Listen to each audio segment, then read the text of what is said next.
préciser, parce que quand même, on est aussi là pour parler de ça, sur votre quartier se prépare, elle a démarré d'ailleurs, ce qui est appelé l'opération Chagall.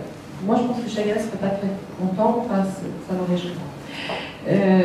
L'opération Chagall, donc c'est une opération d'aménagement, on appelle ça comme ça, c'est une opération immobilière d'aménagement montée entre la ville et la métropole et qui prévoit d'amener sur le quartier, alors entre le bout de la rue Tuby et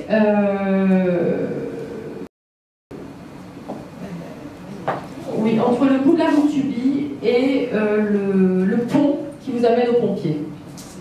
D'accord? Et donc là, cette opération prévoit de construire de part et d'autre de l'avenue Émile, c'est-à-dire si vous suivez quand on sort du parking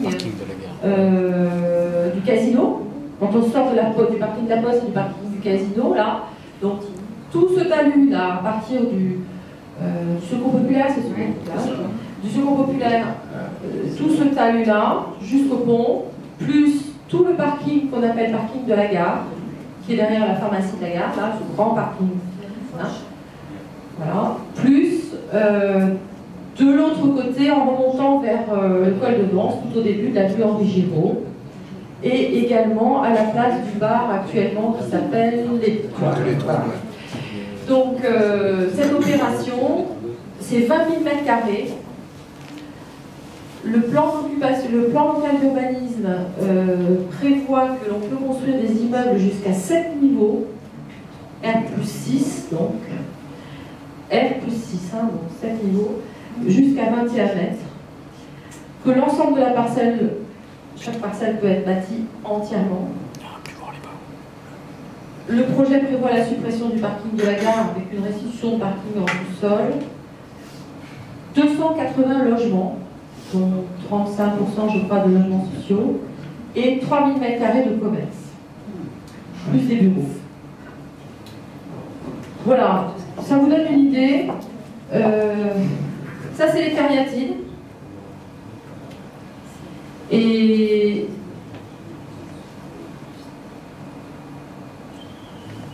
là il y a le parc de la rue de la Berthe. Voilà. Là, vous avez les projets d'immeubles, d'accord? Donc, en gros, sur le parking actuel de la gare et en face, vous l'avez ici en ce qu'on appelle en plan masse. Alors, évidemment, il s'agit du projet, hein, c'est pas le plan d'archi, hein, mais enfin, c'est quand même le projet d'aménagement, voilà. Avec des volumes, une volumétrie, voilà. Donc, ici, vous avez le lycée. Les immeubles que l'on connaît, les cariatides, et là, voilà, on bâtit sur le parking de la gare, on bâtit en face, en allant vers les pompiers, donc à droite et à gauche, voilà des immeubles considérables. Alors, en dehors du fait que, en tout cas pour moi, les cariatides représentent à la base, quand même, c'était les années 70, bon, mais c'est pas le meilleur souvenir qu'on ait de l'urbanisation avant. Il y a des choses plus... Voilà. Donc les cariatides, c'est ça, c'est cette hauteur-là, ça correspond à une époque. Je pense que recommencer à côté des logements de des immeubles de cette importance, de cette hauteur, de ce volume, dans un endroit qui n'est absolument pas un carrefour qu'il faut simplement restructurer. C'est un nœud routier. On est sur un nœud routier départemental. On est une voie qui dessert non seulement les quartiers de Vence, ouest et nord, mais qui dessert aussi les communes alentours, etc. Et on a déjà une difficulté de circulation le matin et le soir qui est quand même nette, enfin qui est quand même réellement perçue. Je pense que prétendre construire 20 000 m² à cet endroit-là, c'est une aberration. On a véritablement une réflexion à avoir. Il faut arrêter ce projet. Il faut vraiment arrêter ce projet, ne pas permettre qu'il soit poursuivi et se poser tranquillement et réfléchir, et en termes de circulation et en termes d'aménagement.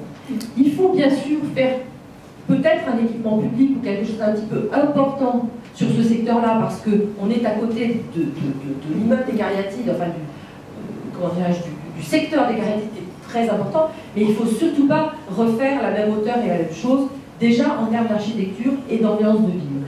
Il faut mettre de la végétation, il faut mettre de la verdure sur ces secteurs-là, il faut mettre éventuellement quelques constructions, mais il faut vraiment les mesurer, les doser, il faut au contraire aérer ce quartier, il ne faut pas le resserrer et passer entre deux immeubles qui vont faire 18 ou 20 étages et ajouter, parce que 280 logements de 70 mètres carrés en moyenne, c'est pratiquement 900 personnes.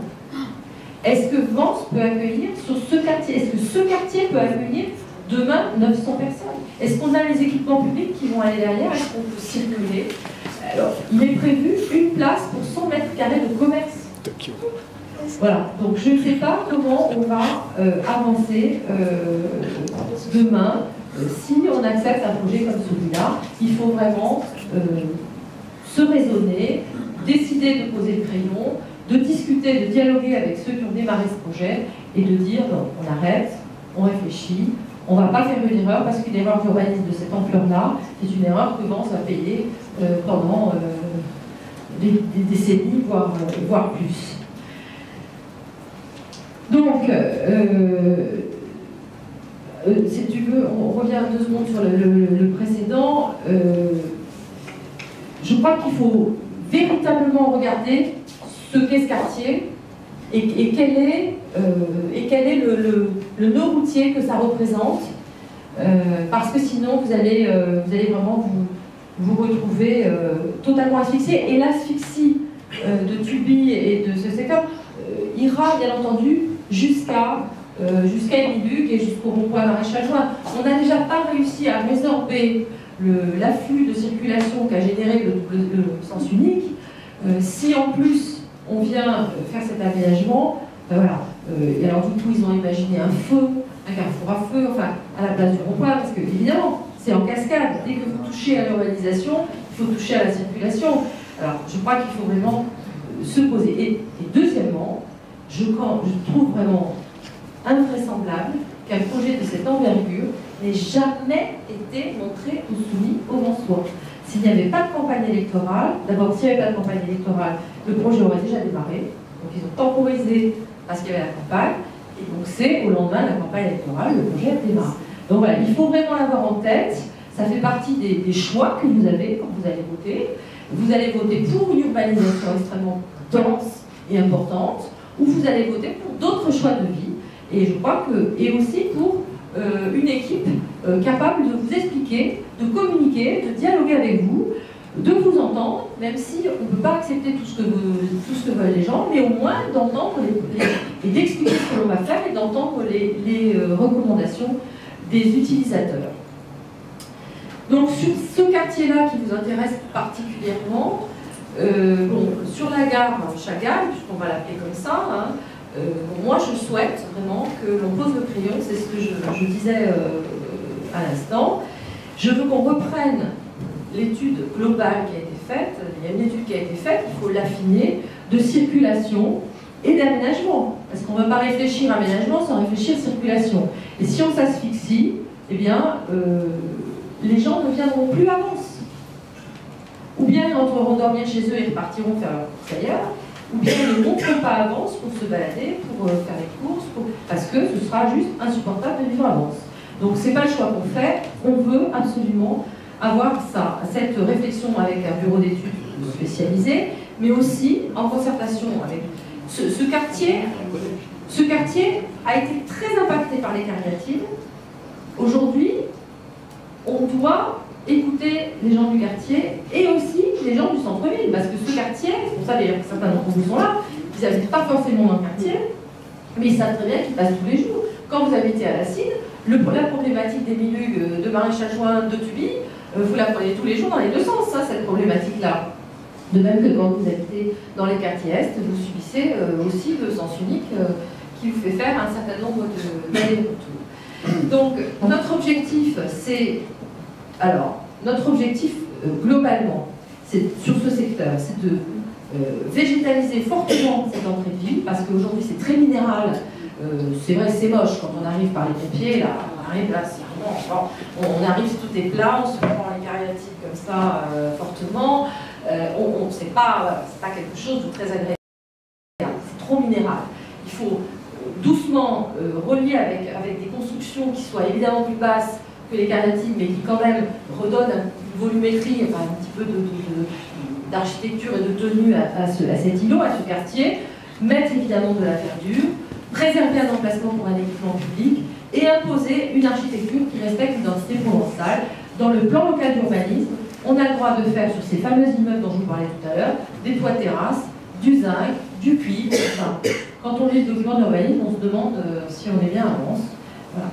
Donc, slide suivant, on est sur les projets. Donc, avenue Émile Hugues. Moi, je crois qu'il ne faut pas... On peut avoir quelques projets impactants, mais il faut aussi avoir des projets qui soient un petit peu du quotidien. Hein. Moi, je suis assez sensible au cadre de vie et à l'ambiance de ville, et je pense que c'est aussi important que le reste. Donc, moi, je souhaite d'abord que l'on équipe l'avenue Émile Hugues de dispositifs d'éclairage solaire, parce que évidemment, c'est extrêmement coûteux d'aller tirer du réseau partout. Par contre, aujourd'hui, on sait très très bien faire. Hein, on a des lampadaires solaires, énergie solaire.